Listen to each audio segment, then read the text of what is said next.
کہ سجدے کی اصل ہے پیشانی کا زمین پر جم جانا، پیشانی کا زمین پر لگنا یہ سجدے کا فرض ہے، اور ناک کی کڑک ہڈی کا زمین پر جم جانا یہ سجدے کا واجب ہے۔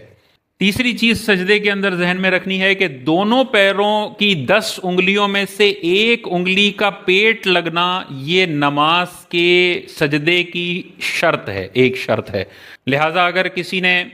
ایسے نماز پڑھی کہ پیشانی تو اس کی زمین پر رہی لیکن ناک کی کڑک ہڈی زمین پر نہ جمی، تو یہ ترک واجب کرنے کی وجہ سے گناہگار بھی ہوگا، اور جان بوجھ کے اس طرح کیا ہے تو نماز واجب الاعادہ ہوگی۔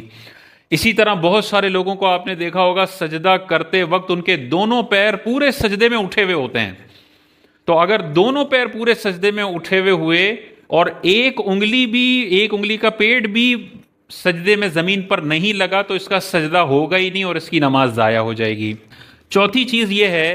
کہ 10 انگلیوں میں سے دونوں پیروں کی 3 انگلیوں کا درمیانی حصہ زمین پر لگنا یہ سجدے کے واجبات میں سے ایک واجب ہے۔ تو ایک انگلی 10 میں سے لگنا یہ فرض، اور 6 انگلیاں 10 انگلیوں میں سے 3 کے حساب سے لگنا یہ واجب ہے۔ اور سب سے بیسٹ یہ ہے کہ 10 کی 10 انگلیاں ایسے انسان موڑ لے کہ سب انگلیوں کا رخ قبلہ رو ہو جائے۔ حضور علیہ السلام کی یہی سنت مبارکہ تھی کہ 10 انگلیاں قبلہ رخ ہوتی تھیں، تو اگر کسی کے پیر میں سختی ہو گئی ہے، تکلیف ہے، 10 نہیں کر سکتا تو پھر دونوں پیروں کی 3 انگلیاں تو کرنا واجب ہے، اور ایک انگلی کا پیٹ لگنا یہ نماز کے سجدے کی شرائط میں سے ایک شرط ہے، اس کے بغیر سجدہ نہیں ہوگا۔ 5ویں چیز جو سجدے میں ذہن میں رکھنی ہے کہ یہ جو سر ہم رکھ رہے ہوتے ہیں زمین پر اور ناک جو ہم لگا رہے ہوتے ہیں زمین پر، اس کا زمین پر جمنا، ایسے جمنا کہ زمین کی سختی بندے کو محسوس ہو، یہ لازم ہوتا ہے۔ لہٰذا اگر بالکل فرش ہے، مصلی نہیں بچھا ہوا، تو صرف رکھیں گے تو آپ کو زمین کا سخت ہونا محسوس ہو جائے گا تو کافی ہے، مزید ڈرلنگ کرنے کی ضرورت نہیں ہے، بالکل رکھیں گے تو آپ کا سجدہ ہو گیا۔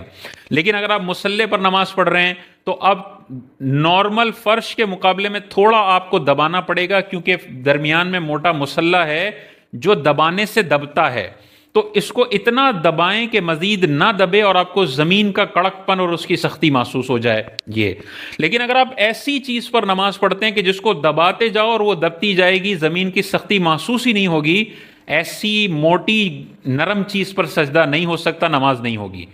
تو لہذا اگر اتنے موٹے گدے پہ کوئی سجدہ کرتا ہے نماز ہی نہیں ہوگی، اتنے گدے پہ کوئی نماز پڑھتا ہے تو اس کو دباتے رہو، وہ دبے گا، زمین کی سختی محسوس نہیں ہوگی، تو ایسی نرم گدوں پر نماز نہیں ہوتی۔ فرش پر ہوگی یا ایسا مصلی ہو جس کو دبانے کے بعد وہ ایک وقت آئے کہ رک جائے اور زمین کی سختی محسوس ہونا شروع ہو جائے۔ 6ٹھی چیز سجدے کے حوالے سے ہم نے ذہن میں رکھنی ہے کہ مردوں اور عورتوں کے سجدے میں فرق ہے۔ 1400 سال سے یہ فرق چلتا چلا آ رہا ہے۔ واضح طور پر مردوں کے سجدے کے حوالے سے احادیث میں گائیڈ لائن ہے کہ مرد کا سجدہ بڑے کھل کر ہوگا، کھلے طریقے سے ہوگا۔ وہ کھل کر کیسے ہوگا؟ یہ چیز اس چیز سے جدا ہوگی، یہ چیز اس چیز سے جدا ہوگا، پیٹ ہمارے رانوں سے جدا ہوگا، رانے ہماری پنڈلیوں سے جدا ہوں گی، پنڈلیاں زمین سے جدا ہوں گی، اور ہاتھ جو ہے وہ یوں کھلے ہوئے ہوں گے، یہ کلائیاں زمین کو ٹچ نہیں کر رہی ہوں گی۔ ایسا کھل کے سجدہ کرنا ہے کہ چھوٹا بکری کا بچہ سجدے کی حالت میں نیچے سے گزرنا چاہے تو وہ آسانی سے گزر جائے، ایسا کھل کر جو سجدہ کیا جاتا ہے یہ مردوں کا سنت کے مطابق سجدہ ہے۔ لیکن اگر جماعت کے ساتھ نماز پڑھ رہے ہیں اور ادھر ادھر سارے نمازی ہیں تو پھر بہت زیادہ کھلنا، یہ برابر والے کو تکلیف میں ڈالنا ہوگا، تو اس میں ہلکا پھلکا تو کھلنا ہے لیکن بالکل ایسا نہ کھلے کہ برابر والے کو تکلیف ہو، تھوڑا سا سمٹ کر تاکہ برابر والا بھی اپنا سجدہ ادا کر سکے۔ اور عورتوں کے لیے بہت ساری حدیثوں میں یہ بیان موجود ہے کہ عورتوں کو سمٹ کر سجدہ کرنا ہے۔ تو سمٹ کر سجدہ کرنے کا کیا مطلب ہے؟ جتنا وہ زمین کے قریب ہو کر سجدہ کر سکتی ہیں اتنا ان کے لیے افضل ہے۔ تو ان کی پنڈلیاں زمین سے ٹچ ہوئی بھی ہوں گی، ان کی رانیں ان کی پنڈلیوں سے ٹچ ہوئی بھی ہوں گی، ان کا پیٹ ان کی رانوں سے ٹچ ہوا ہوگا، ان کی یہ جو کوہنی، یہ جو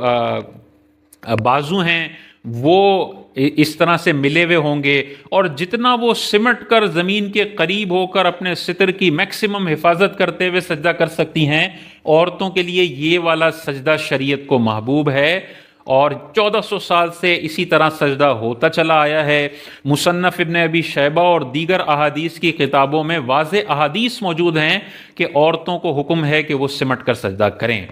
آٹھویں چیز ہم نے اس میں یہ ذہن میں رکھنی ہے کہ سجدے کے اندر ہم سبحان ربی الاعلیٰ کا ذکر کرتے ہیں کم از کم 3 دفعہ، اور زیادہ کرنا چاہیں 5 دفعہ، اور زیادہ کرنا چاہیں 7 دفعہ تک بھی کر سکتے ہیں، اور بھی اگر زیادہ کرنا چاہیں تو پھر طاق عدد میں جتنا زیادہ اگر تنہا نماز پڑھ رہا ہے تو وہ بڑھا سکتا ہے، لیکن جو جماعت کے ساتھ امام نماز پڑھا رہا ہو اس کے لیے یہ ہے کہ وہ 3 پر رکوع کر لے یا سجدے سے اٹھ جائے، یا میکسیمم اگر اس علاقے والوں کو عادت ہے تو 5 تک جائے، اس سے زیادہ نہ جائے، کیونکہ زیادہ جائے گا تو پیچھے والوں کو تکلیف اور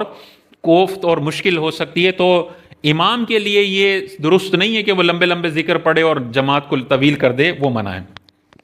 تو یہ 8 چیزیں ہم نے اپنے ذہن میں رکھنی ہے سجدے کے حوالے سے۔ پیشانی کا لگنا فرض ہے، ناک کی کڑک ہڈی کا لگنا سجدے میں واجب ہے، پیر کی 10 انگلیوں میں سے 1 انگلی کا درمیانی حصہ لگنا فرض ہے، پیر کی 10 انگلیوں میں سے ہر پیر کی 3 انگلیاں یعنی ٹوٹل 6 انگلیوں کا پیٹ لگنا یہ واجب ہے سجدے میں، اور زمین پر ایسے سر رکھنا ہے اور ناک رکھنی ہے کہ زمین کا کڑک پن اور اس کی سختی محسوس ہو، اور مردوں کا سجدہ ایسا ہونا چاہیے کہ جو کھل کر سجدہ ہو، اس میں بازو، کوہنیاں، پنڈلیاں، رانے، پیٹ اور کلائیاں زمین سے اٹھی ہوئی ہوں اور کھل کے سجدہ ہو، اور عورتوں کا جو محبوب سجدہ ہے وہ بہت ہی زیادہ سمٹ کر ہونا چاہیے، اور اس میں جو اذکار ہم نے کرنے ہیں وہ 3، 5 اور 7 کی تعداد میں کیے جا سکتے ہیں۔ اور اس میں آخری چیز یہ ذہن میں رکھیں کہ اگر مثال کے طور پہ کسی نے پیر زمین پر رکھے اور ایک سبحان اللہ کی مقدار کے بعد پیر دونوں اٹھا لیے